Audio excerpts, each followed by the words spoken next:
Well, hi, everyone. And hi, Nicole. Hi, Sheryl. We're actually here early today. I know we are, so I hope not too many people miss out what we're doing, hopefully. I'm just going to have a look. If people don't mind just holding 1 sec, I'm just going to have a look and see if I can share this to a few different people.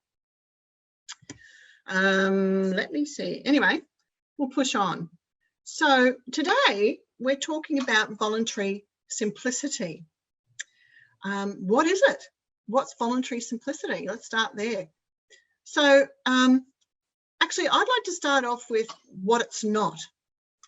And because I think people can get a bit confused about when you talk about voluntary simplicity, they might think, oh, minimalist life. And it's not actually that.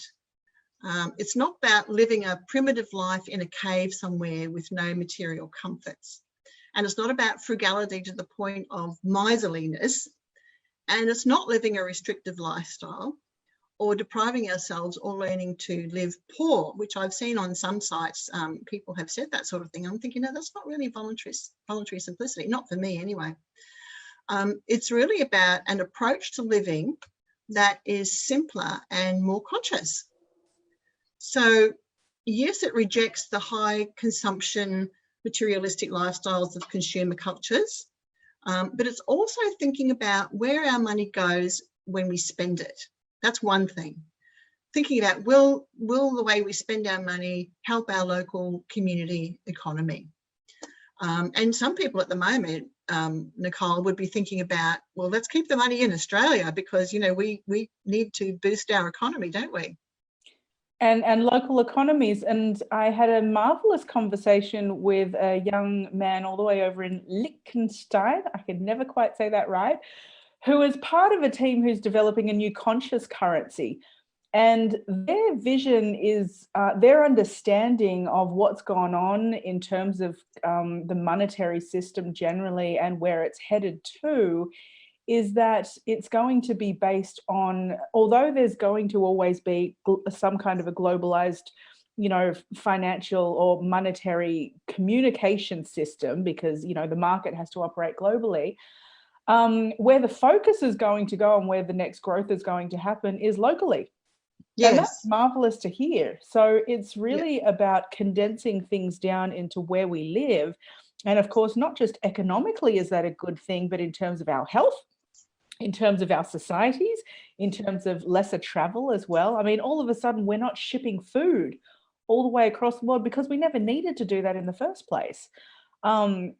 We have the capability to grow locally, to eat locally. So things like sustaining financially local economies, as well as growing locally and operating locally, really, I think is going to, I agree with them, is going to be that next stabilizing force, particularly when the global environment is so shaky as we've been seeing. If you can grow your own food, drink your own water, know the people around you, you're in pretty good stead already. Yeah, I agree. And if I could just take an aside here, if people watching, if there is anybody out there watching, can you just have a quick look and see if you can share anything, Nicole, because I cannot see it from here.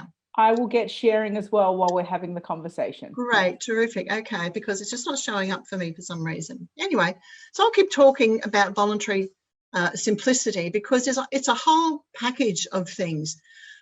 It's also about recycling what we already have. And when that's worn out, asking, well, do I really need to renew that, you know? So when we do that, when we're more conscious about how we use things, we can cut down on being such a throwaway society. It's also about choosing a lifestyle that's slower and simpler, that supports our conscious choices to live a simple life. So underlying why we don't live a simpler life as opposed to the rush of our modern society is the notion that successful people are goal-oriented and always busy. But in the midst of that busyness, we can feel that we've lost touch with a deeper, more profound part of our being. And that's a problem. And I've many people I've spoken to over the years, you know, they have this deep longing for a simpler way of life, but they have little time or energy or social support to make the move to shift focus to the important things that they know that they're missing. So all of us at some stage, we long, I think, to restore balance in our lives, and for some, this longing actually can become a deep inner ache, I think.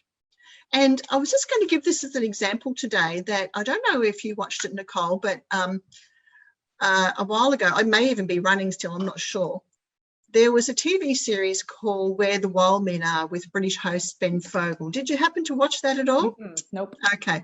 Well, to me, this was a really interesting show because it was, you know, I'm always looking for the glimmers of the age of Aquarius and how things are changing, all that sort of thing, following the astrology. Anyway, he followed people who'd given up the rat race, basically, to start a new life in remote parts of the world. And he lived with them for a week to experience their lifestyle. And these were people who'd forsaken most modern comforts and almost, not quite, you know, but a huge social life for different motives. And Ben Fogle lived with each of them, experiencing the challenges arising from changing to this different lifestyle, as well as the many rewards of living in sync with nature. But, you know, at the same time, being constantly challenged by nature, and living largely dependent on their own abilities too, because often these people, they'd chosen to live in remote places. So it became a question of, well, if they needed something, they couldn't access it easily. So they had to figure out how they could make it themselves, or even decide, well, do I really need that? So they'd chosen a simpler life where they didn't have to spend 80% of their life working to support a particular lifestyle. So they made the move because they were tired from the busyness of their jobs, and many were successful in the corporate world before all this, making the big bucks. But they'd had enough, and they were asking, you know, is this all there is? Is this what truly makes me happy? All those types of things that many of us have asked ourselves. And I will let you get a word in soon, Nicole. Carry on. Folks are joining us as you talk, Sheryl. So right. But this is something that I mean, voluntary simplicity to me has been, it's an approach to life that I've sort of lived my life, lived that lifestyle for a while myself. So I feel really passionate about living that lifestyle. And because you're looking at paring down things, you're looking at making your life more simple. So, and right now, we as a collective are in a really unique position where we too can ask ourselves, do we want to return to the way our normal life was before the pandemic hit? Or do we want to choose a different path? And remembering for many people, what was normal before this all happened was exhaustion and depletion and disconnection and confusion and inequity and sometimes downright hate. So the question is, I'm going to ask you, Nicole, do we want to go back to that? Do we want to go back to that? What we had? I don't. I don't know what we want to do. I know I don't. The we's you guys can speak for yourselves. You know, that way of living that you're talking about there, Sheryl, and we know it as an ancient way of being. When you look at monastic cultures, you know, the temples, when people went to ashrams, for example. I've spent a lot of time living in an ashram, and so I have that point of comparison where it really is about simple living. You strip down to some of the bare essentials there, which is you grow your own food, you clean everything as a community yourselves, you know, sometimes you get to pick the vegetables in the garden, which is fun. Other times you have to scrub the toilet floor. It doesn't matter who you are or what rank or position, if there is any rank or position within it, everyone has to get down and do the dirty work at the end of the day because, you know, you live in a collective environment. And it's really simple in that, I mean, many of those types of centers are regulated with the hours of the day. You know, there are set times in each day where you do things, and maybe you don't want to live your life so regimented as that. But the whole principle, the whole reason why they do it, because I questioned it when I went there, I'm like, this is this is a very monotonous, repetitive day. We do the same thing every day. We don't have these kind of, you know, the parties or the entertainment or the whatever. Those would happen very seldomly. But from day to day, it was pretty monotonous. So I got wondering, well, why on earth is that? And I was told that that is part of the intelligent design, that as you simplify your physical life, which is exactly all the elements you're talking about there, Sheryl, as we simplify that, the richness that is our inner life and our collective life simply becomes more clear. And so that's why a lot of these holy centers seem very boring when you go there from the outside. They really do look pretty boring. And why are they all wearing those robes, and why do they all do the same thing and chant the same way? It's because they're setting themselves into a monotonous, repetitive, simple way of being, because they're so deeply diving into the inner world and the beyond, right? These are spiritual centers. And so it's like planting the roots of the tree that you are deep into the ground, because the further you plant them in and just have that repetition, of course, the further we can spread those branches and fly. So we as people understand how to do this. You know, living simply is nothing new to us. We've forgotten in our modern world because we've become so excited, right? The modern world is full of stimulation, and we can have it 24/7 if we want it, in terms of like all the inputs, right? What we take into our eyes and our ears and our skin, and like our senses are just on total overload with choice, because again, we're living in that age now where we think choice is power. But what you've pointed out and what you're saying is, in many ways, it has not only disempowered us but fragmented us. And you know, it's many of us in the modern world are not standing in an empowered way anymore. And of course, when we fragment our energies into all kinds of different distractions and pathways and modes and relationships and, you know, programming, then we're splintered. We simply live a splintered existence because we are a coherent energetic being. And so there's a level of simplicity helps with our coherence as a single entity. So strip away those bits and pieces and we get to understand more of our own innate power and what sustains that. So it's a beautiful thing. So hell no, I don't want to be going back to, you know, fragmented, splintered society moving forward. I want people to feel fully empowered and embodied and energized and alive, you know, absolutely alive. There's been so many people where I've been seeing how profoundly transformative this time has been for them simply because of the stripping away. But the reason why we wanted to have this conversation today is because we know it's not going to stay like this. So we're constantly in flux with this situation, and already in Australia, some restrictions are easing. We've seen in Italy, people after a couple of months are out on the streets and hugging their grandkids and woohoo, you know. But it's like coming out of caves into the sunshine, right? So there's a celebratory mode, a cautious celebration that seems to be taking for those areas of the world that are starting to ease restrictions. That's a marvelous thing. But at the same time, there is that cautionary piece. It's like stepping out there, but knowing at any moment it might take, you know, 2 steps back again, depending on what the great powers dictate in our times. So more than ever, I love this conversation, because if we can again be simple and be in our own clarity and power, the big waves around us will have less of a sway and a control on how we feel about it, what we think about it, and the choices we're going to do as we step through it. Absolutely. Yeah, I'm actually thinking of glimpses of this coming through before the pandemic started. And, you know, the tiny house movement, you know, that we've seen those shows on TV, and I'm thinking that is an example, and that's often by younger generations, but not always. But it's like it's occurred because of affordability. There's been a lack for people. They didn't want to, them choosing to have a simpler life, to have a scaled down life so that they could live their life, basically, so that they weren't indebted for years and years and years and stuck in that grind to pay a house off, you know, and to do all the things that come with that. So the tiny house movement for me was a real sort of, yes, this is like this. This is happening. It's in people's consciousness, and it's manifesting in this sort of choice that they're making.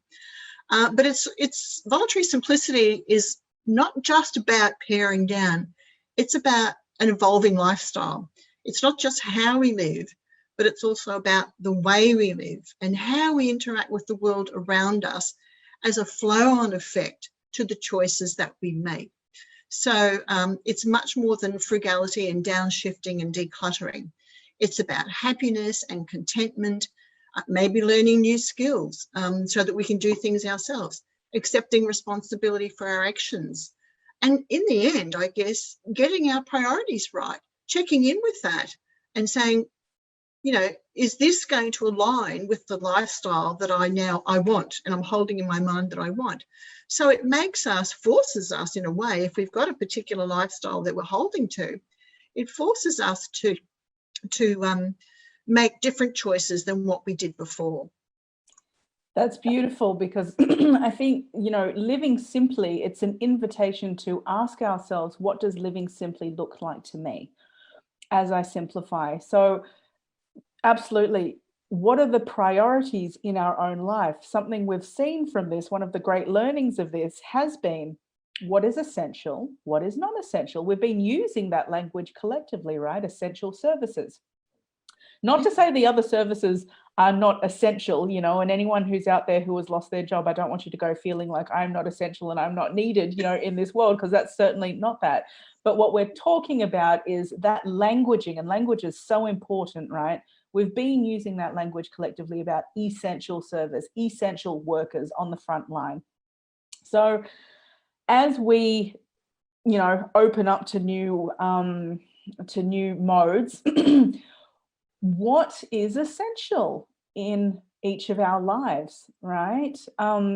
We got quiet. Many of us looked within our homes, within our hearts, to our families. It became really clear all of a sudden when we weren't allowed to see the people that we wanted to see, who we wanted to be connected with. These are essential relationships. These are important.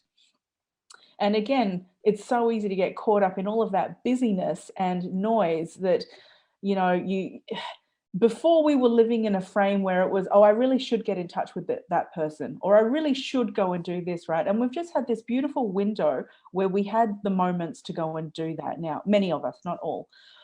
So moving forward in simplicity, if that is a way, if that is a practice that you would like to align with for yourself, a really potent part of that is doing that self-reflection. What is simplicity for me in terms of how I live my life, my value sets, what I'm prioritizing, and my feelings? As you said, Sheryl, what do I want to feel?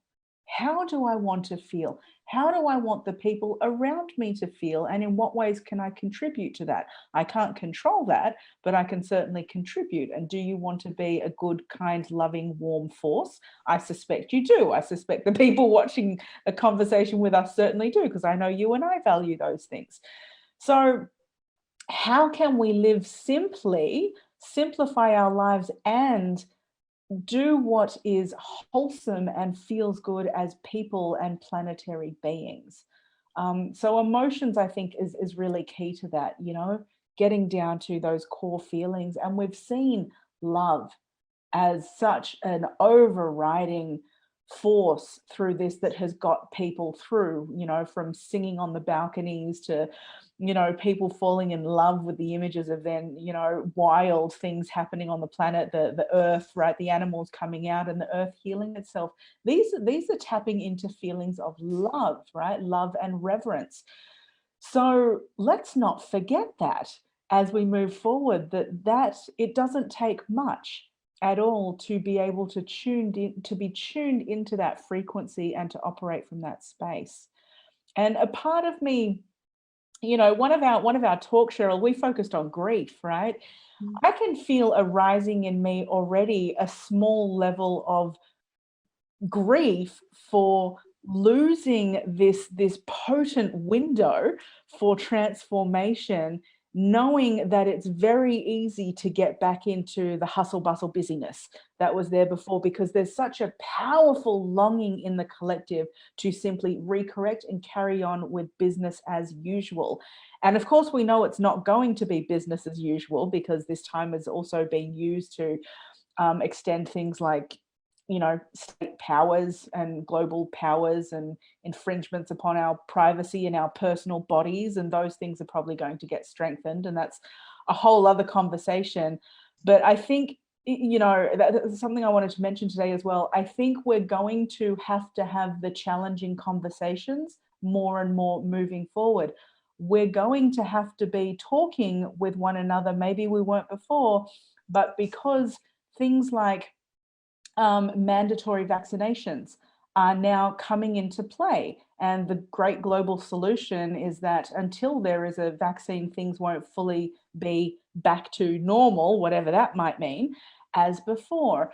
And you posted a lovely thing this morning, Sheryl, about, you know, the #1 tennis player saying, I'm not going to play that game. I can't, you know. And so when you get elite athletes and citizens who have a whole heap of respect challenging certain things like that could potentially become our new status quo, we are going to have some serious conversations, and they can get very uncomfortable, because what gets brought up, one, within the vaccine conversation, which is so polarizing, no matter where you are, and no matter where you sit on it, it's so polarizing, and that is harmful, just the polarization. That's one piece of it. Privacy and control as another piece. To what degree am I going to allow local bodies, telecommunication bodies, governmental bodies to track my movements, track my interactions, track my conversations in order to keep the collective safe, if that's indeed what is taking place? You can tell I have quite a bit of skepticism about this. So, and I've had to have some challenging conversations around this too. And I really think because it's becoming more mainstream, and as soon as you start enforcing things and making them mandatory for more and more people, you're going to hear pushback from more and more people who have been silent up until now because it probably didn't affect them. But when you say to people now, you can't have your job in a hospital or in an aged care facility until you take this or you do this, there will be a part of the population that will push back.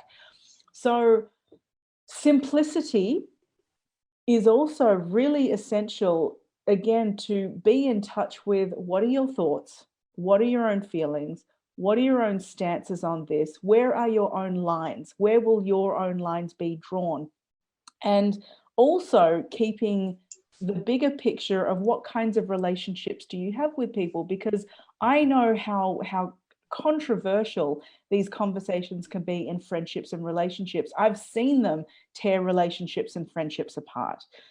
So as we navigate these conversations as well, part of that larger picture is, yes, you're going to have your own stance. And maybe if you don't have a stance yet, you might be pushed to find a stance within it. Then the conversations to have with people. To what degree do you value that relationship? What is the overall desire you have in that friendship relationship? And, you know, that can help you navigate those, the contentious points, right? Maybe you agree to disagree on certain things. I've agreed to disagree with certain friends when we've had the hot conversations, because as friendships that last a long time after some time, that's what you do. You have these conversations because you care about each other. And so again, simplicity as a practice, a simple life as a practice, is going to help you navigate all of that far more easily, for the pure fact that you'll know where you're at with it. You'll understand more clearly the type of information you want as an input within it, because you're navigating with the desire and goal of simplicity as well. And so it can help. It can help when we have to walk the fires. And if you listen to some of the predictions of what's going on in, you know, certain circles of conversation, it could get a lot messier before it gets, you know, if we are indeed headed to some sort of a golden age or an enlightened era ahead of this, which would be marvelous. And I think that's what a lot of us are cheering towards and collectively envisioning. It's not going to happen like that. It could, but it's not going to happen. Yeah. So exactly. Let's walk the fires. Simply. Yeah, it's going to take a while to sort out. And, you know, like I was saying to you before we started this, astrologically, it's going to take a couple of years to sort out, but we'll get there. We'll get there. The thing is not to fret too much through it, but still, you know, let ourselves be ignited and do what we need to do.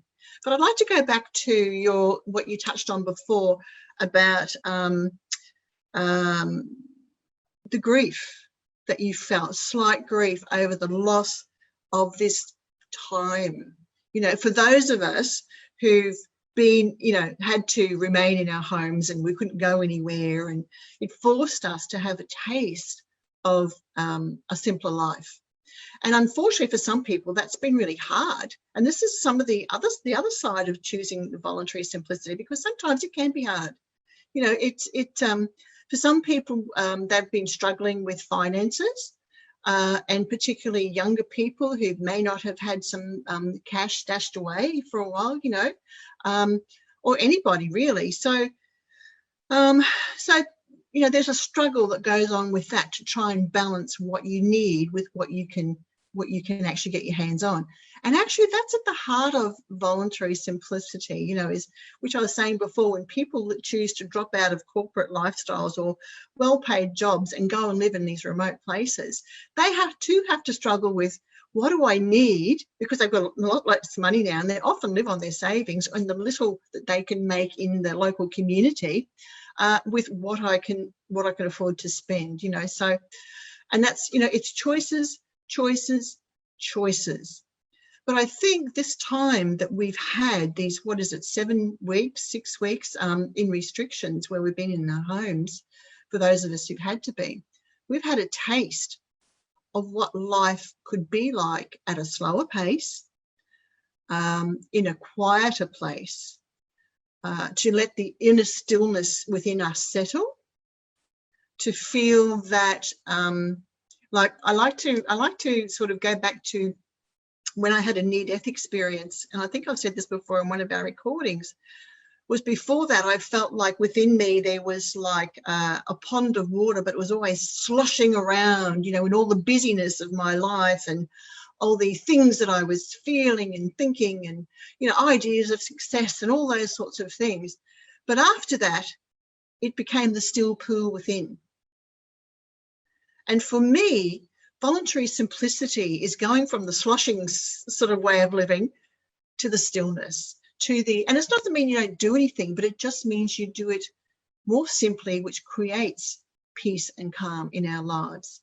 And when we sort of settle into that stillness, we can connect with all sorts of things. We can open our intuition, we can access information from non-ordinary realities, all those sorts of things, and we can follow inner guidance. And it's actually quite amazing what can happen when you become like that. So there are so many payoffs to choosing to live a simpler life, a slower life. And I'm gonna say, of course, not everyone can, because in Australia we like to own our own homes. People like to, you know, do that sort of thing. They take out a mortgage and buy a house. So they're probably listening to this and going, well, how the hell am I going to do that when I've still got to go to work and pay a mortgage? I think it goes back to our approach. It goes back to what we do outside of that, so that we get a more objective perspective of that playing a role for a goal, a long-term goal, and in the meantime, choosing to pare down other things in our life. So our lives are simpler, and we're not struggling and we're changing our ideas of what it means to be a successful human being on planet Earth. Totally. And simplicity is a practice that we can choose. And so for everyone, that's going to look slightly different. Everyone's going to have their own spin on it. So you can carry on, you know, with the trajectory that, you know, you had prior. And if you adopt anything as a practice, but let's talk about simplicity in this case, if you adopt simplicity as a practice and you are dedicated to being in the resonance of simplicity, then every day you have opportunities and moments to ask yourself, is this in alignment with what I understand simplicity to be? And you will simply find that you will make choices over time that are either in resonance with it or not, in accordance with it or not. And so you can uphold that in the same way that people choose love, for example. They make it, you know, I want to walk as a vessel of love. I want to be embodied in the spirit and the energy of love. And so when you're dedicated to that as a walking, living meditation practice, whatever you want to call it, then you start to vibe it, you know, and you ripple it, and your life becomes it, because we can't help but create those environments of what's in. This is where the creation starts, right? We're this immense capacity we have to vision, right? We need to activate these areas and be in touch with our visions, because consciously, because if not, we're just operating unconsciously from that space, right? But as we activate it and become more aware of the practices that we have committed to, the visions that we have committed to, we will recognize more and more as we look around our own lives and ourselves how we've actually been creating that. When they talk about you create your reality, that's what they're talking about. So simplicity, carry on with life as you want it. You know, it doesn't mean, like you saying, Sheryl, that you have to get rid of all of these things and, you know, live with a cup on the street and ask for, you know, your food. That's one manifestation of it, right? But you look at, here's another manifestation. What's his name who did, well, all of them do. The Apple guy, what's his name, who passed away? Anyway, don't ask me things off the cuff. Sorry, in the chat, you guys can do, you know who we're talking, Steve Jobs. Yeah. You look at Steve Jobs, you look at the Facebook guy, they all wear the same shirt. Have you noticed that? They always wear the same shirt. And when asked about that, that's part of their strategy and simplicity. Now, these guys, I mean, these are billion-dollar empires with a billion moving pieces, very, very complex systems. But they have adopted in their life a level of simplicity that, back to that idea of like the sacred holy centers, it's pretty boring on the outside. They don't go out there and wear the flashy shirts. That's quite, you know, that's their practice of simplicity, but it enables them to engage the mind at a certain level with what they're involved in, which is very complex. Doesn't mean you can't go out there and be fancy. Look at Sheryl and I. We like our, you know, we're aesthetic in that regard. We enjoy those bits and pieces. So you have to find those manifestations for yourself, right, in it. And when I think simplicity, everything is about gardening for me lately, probably because I've been spending so much time in the yard. But nature is for me like the most supreme teacher and holy school.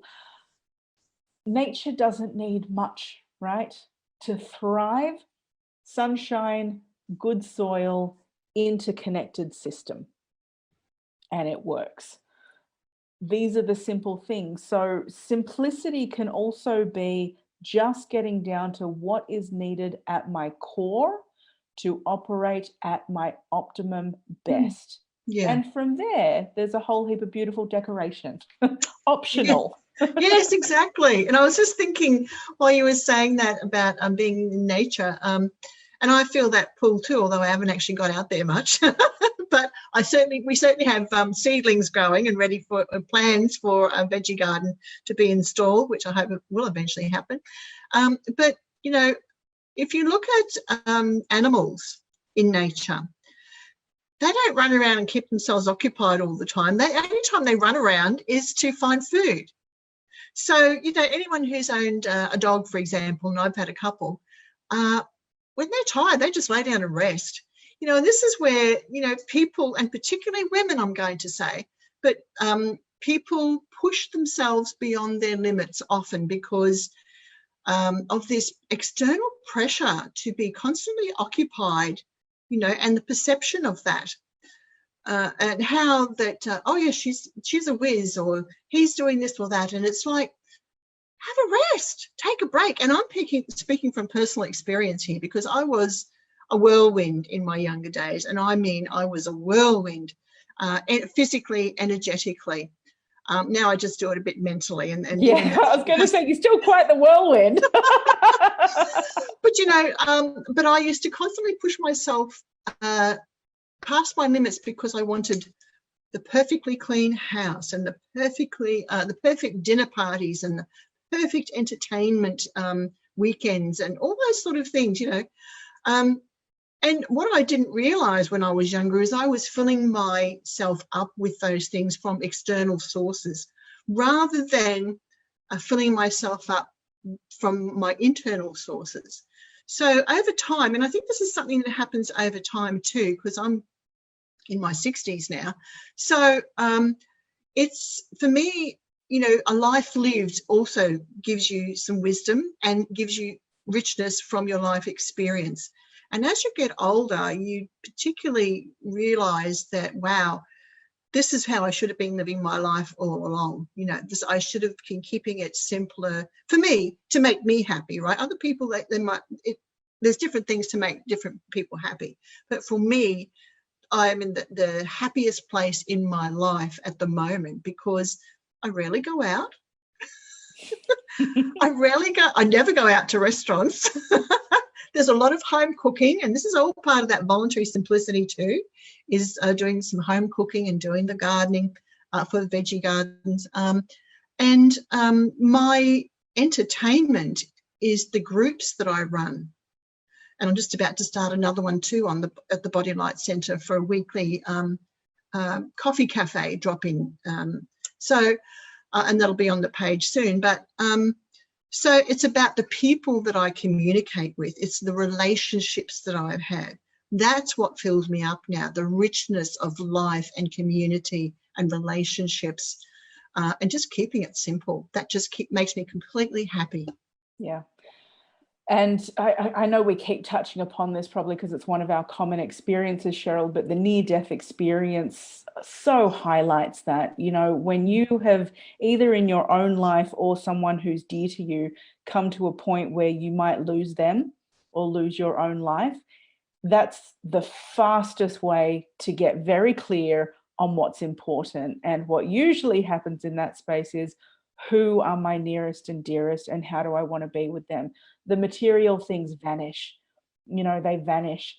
And often the people who have really challenging experiences around that time are the ones who have dedicated and devoted their lives to the material accumulation of things. And it's not to say that's not important. It's highly functional, you know, it makes life easier to navigate when you have certain material elements. You know, when you don't have the basics met, then it's a whole other ball game of challenges and difficulties. But when you have the basics met and everything on top of that is an accumulation, what can happen is getting lost. Our identities can get lost in our workplace identity, in what we've accumulated, in our outward appearances. And I know most people listening to this know that, you know, and probably have other values in other areas. I guess I'm just highlighting it here because we know that from the experiences of people who really, you know, have had that challenging moment where it could, you know, disappear just like that. That person, we could lose them from our life just like that. And did we have that last conversation? Did we tell them we love that? I learned that one personally when I was a young kid the hard way. You know, I never got to say goodbye to my dad. I was very angry at him when he died. I was in a rage at him when he died. And he died very suddenly. And it took me years to reconcile that and find ways to do that. So the relationships are key. Absolutely. And again, there's many who come back after having lost their life and come back and they will say things like, one of the experiences they had in their review was, how did I treat these people in my life, particularly in situations where we haven't acted honorably or kindly towards others. And not only, you know, did many of these people revisit that, they actually felt what the other person felt in that moment. And that's the transformative piece, when we have true empathy, where we jump in with the others and we can truly understand, true compassion. So those of the empaths that are in this community, you know that already, you know, because you sense other people all the time. And the trick is to discern, you know, others from our own. But these are the things that can help us understand simplicity as well. Why it's important. And if this simplicity is kind of a new mode, like, how do I do it? What do I do? These are some of the hints that can help towards bringing more of it in your own life. Yeah. And you don't have to have a near-death experience to get to that stage. Actually, it's nice if you can avoid it, really. Yes, which is why I also mentioned losing somebody in our lives, right? And that's, most of us have had that experience where we've lost someone dear to us. And when you go to that moment, whether it's a you know, celebration for some, or the funeral, or whatever it is, those are the poignant moments. You know, for yourself, it kind of takes a day, right? Like, you go to a funeral and it's like this whole, it's like entering a liminal space, because you go there and everything else is kind of eliminated. Nothing else is important in that moment, but being with the gravity of a loss of a life and that situation and the impact that it's had on all of those lives. It's a massive thing. But then we can be so quick, because our society is so disengaged and disconnected from the healthy connection to death, right? Because it's going to happen to all of us, but we don't do it in a healthy way. So it's very easy for us then to disengage from that place and that event, and then carry straight back on again and not process the grief, etc. So again, this weird window that we're in, for some people, they might have touched on that as well, because we're processing, when it gets quiet, we get to process some of the deeper stuff that has simply been waiting, very gracefully been waiting. Absolutely. And death is very sobering. You go to any funeral, it's very sobering. I've been to a few funerals where I didn't know the people personally, but it was a friend of mine who had a grandparent or a brother or someone like that who passed away. But death is a great touchstone. It's a great touchstone, and it's worked very well for me over my life when I'm making choices. So, you know, I'll often say to myself, if I died tomorrow, do I really need to do this? Do I need to put myself in that situation? Do I need to buy this? You know, what are my choices here? Is this really what I want to do with my life? And even if I had a week to live, how do I really want to live it? You know, it'd be with keeping my life simple. It wouldn't be running around, you know, going to restaurants, and although that is nice, don't get me wrong, but, you know, it wouldn't be running around all over the place, diffusing my energy, fragmenting myself. It would be staying focused and staying with the people I love.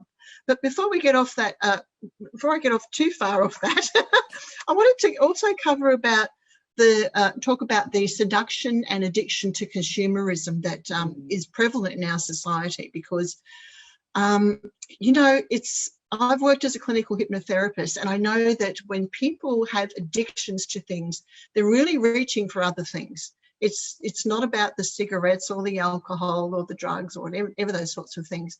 It's about reaching for something else to fill themselves up, which I was talking about before, about having the material things to fill ourselves up. And it's about, but it's actually, for me, it's about reaching for higher things.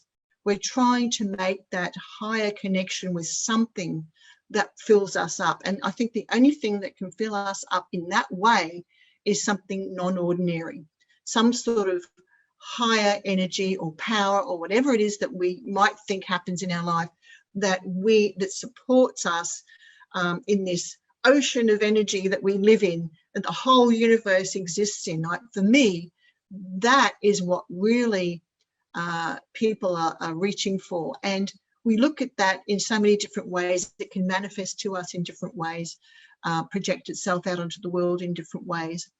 And, you know, I think when we respond to something, some sort of call where something's going wrong, and a lot of us before the pandemic felt that the world's going over a cliff and it's happening really fast. And where the hell are the brakes? How do we stop it happening? You know, and I've been contacted by so many people who are saying, we have to do something. We have to do something. Like, okay, just, you know, it might be a little bit overwrought there, but I understand where you're coming from, because it's like we all want to put on the brakes because we know that the lifestyle and the choices that people outside of at the grassroots level, above the grassroots level, have made choices that are not good. They're not steering us in the right direction. We need a new steering committee, thank you very much. We need one that's going to take us into a healthy, positive direction. And in doing so, and I think, you know, when it comes election time, we need to really think about those things. And if we decide not to vote, then go for it, you know, like those sorts of things. This is about a time where humanity at our level has drawn a line and said, no more. We're not going past that. And this is what we also need to do in our own lives, in our personal, individual lives, is where we say to ourselves, I'm drawing a line in my life. I'm not going there anymore. I'm not going past that. I'm going to choose a different life, a different way of living, a simpler life, a slower life, a peaceful life, a happier life, so that, you know, myself and those that I'm around feel good about being in the world. So much there, Sheryl. The funny part I find is, yes, there was this whole idea of what are we going to do? What are we going to do to save the planet? We had to do nothing. That was the perfect solution. And look at the magic that Mama Earth has done for herself. You know, thank you very much, people. So that's been one huge part of that. Goodness knows if we'll recognize that moving forward. We like to think we have a bit of a self-importance problem, we humans as well. We like to think that we are the solution to many things. We like to think we can heal certain things, and you know, sometimes you just got to step back and do nothing, right? And support the natural organization and the natural system of intelligence in the cosmos that is in play constantly. Yes. I wanted to touch back on what you said about, I love that you use the word seduction, you know, the seductiveness of the modern world and the addiction to it. I completely agree with you on that, because it's designed that way. And we are programmed from young kids to be seduced into it. You walk through any supermarket and what do? They put all of the most seductive things to young children at eye level for young children, so that they're pulling at you the entire trip and then having hissy fits because they can't put what they want in their trolley.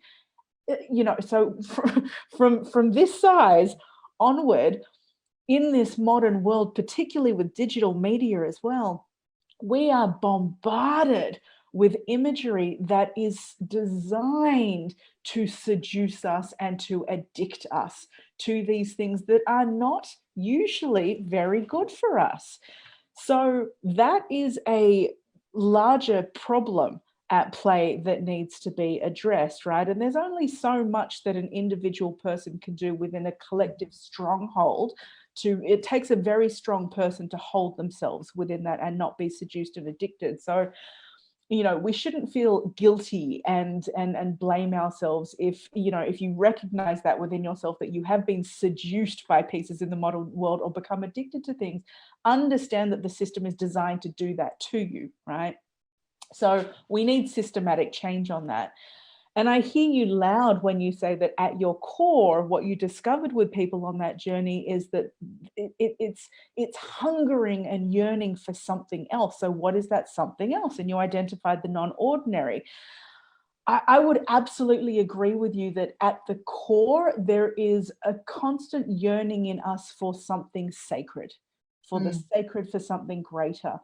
And I don't think we have to go too far to find it. You know, Maslow pointed, well, not only Maslow, but there are many who are the kind of great awakened, realized ones, who pointed out and said the most sacred things are to be found in the ordinary. Love is the most powerful force we understand and know of in our known cosmos. That is accessible through the people that are around you, you know, and if you don't have very good selections around you, get out and find a new circle or extend the circle, grow the circle so that more love can be present. And if you don't know what love is, and I know there are many people who don't, because they think love is a certain thing until they experience something else. If you know in your gut, right, trust your gut on this one. If you know in your gut and your core that something seems like love, but it doesn't still quite sit right with you, go and keep exploring and finding, because you will, when you experience it, you will know it in its full power and glory. And that is a natural extension of who we are as beings, to want to reach out, because that is true communion. The true communion, you don't have to go to a building anywhere and, you know, intake or partake of anything, though that is a pathway if you choose to do that. I'm not criticizing that. It's a pathway, but it doesn't have to be so complicated. True communion can happen through a common union. That is, it just takes two people. It doesn't even take two human beings. You can experience these things with living creatures, with animals. Some of the deepest relationships we know as humans can be with those animals that surround us. Some people have deeper relationships with their dog or their cat than they do with other human beings, right? Or their canary. This is not to be mocked. This is love, right? Love is a true thing, and it goes beyond the shell that holds it. It is a direct experience. You can experience this profound love and sharing with trees as well. We can have communion with nature. So anything that is living matter can be a doorway. And these are all ordinary things. These are all absolutely ordinary, everyday things that are in our environment. But it's once we feel that level of depth with them and that true sacredness, the ordinary world explodes into an extraordinary mode of living within it. It's like living in HD within a regular world. And once those experiences have been had through a direct experience, you know for yourself what is possible now. And again, for those that have had those experiences, particularly the big ones, like you mentioned there, Sheryl, that are truly non-ordinary, people yearn and hunger for those experiences again and again, to the point where they will sacrifice everything in their physical world just to have that moment again. And that can also be a bit of a dangerous pathway to pursue, you know, because we can get sidetracked down that, and we can lose people along the way. So I like the practice of a healthy road in the middle, right? I'm a bit of a walk the middle road person. Though, you know, I say that only because I've gone to extremities. Yeah. So having gone there, you know, I find a healthy road is a good road, but I understand completely why every now and then we have to shoot off to the extremities, whether it's having a reminder or a refresher of certain things. But to know that we don't have to do anything extraordinary, you know, that if there is a hole and a hunger and a yearning that comes from that deep heart belly space within, and even the mind, right? We can be very hungry for knowledge and understanding and seeing and wisdom. To allow ourselves to lean into that. That's the adventure. Lean into it, because will it ever be completely satisfied? I don't know. You'll know that within your own life, what dimensions of those have been satisfied for you. But as we lean into that, we get more and more of a sense of what can feed those spaces. This is where we talk about soul food, you know, and again, traditionally, these institutions were built, religions with, you know, these whole communal bodies were built to tell us that to have those direct experiences and to feed the soul, that's where you had to go. Well, we modern people have lost faith in a lot of those institutions, seeing them for what they are, which is often institutions, some of them very sick at their core. And so that can leave an even bigger hole within, because if we, the modern person, has been told that's the pathway where you go and find it, now we're just lost, right? So no wonder consumerism in the modern world is so attractive, seductive, and addictive, because this is the new this is the new church, right? This is the new synagogue, Yeah. the new holy center. No, we people power get to have the direct experience as we want in our lives, right? We have the power to do that. So once again, I would simply say lean into that. And as we do, and you get the experience of whatever is sacred to you, whether it's silent time in deep contemplation, whether it's holding the hand of a loved one, whether it's holding a baby. I mean, these, when you know sacred moments because you feel them, you want to protect them, you want to have them again, you want more of them. That's the good stuff, right? Let's create a world with more of that good stuff. Yeah. And I just wanted to round up today with just briefly touching on Findhorn, which I think it was over in Scotland. It's been a while since I've looked at material, but Findhorn is an amazing place, and I believe was it Eileen Caddy died recently? No, it was there was Peter and Eileen Caddy who were the founders with a friend. I can't remember her name, but I think she died because the Caddies had died previously. And I think, anyway, someone will correct me, hopefully. But the magic things that happened there when they, in their own way, they practiced voluntary simplicity.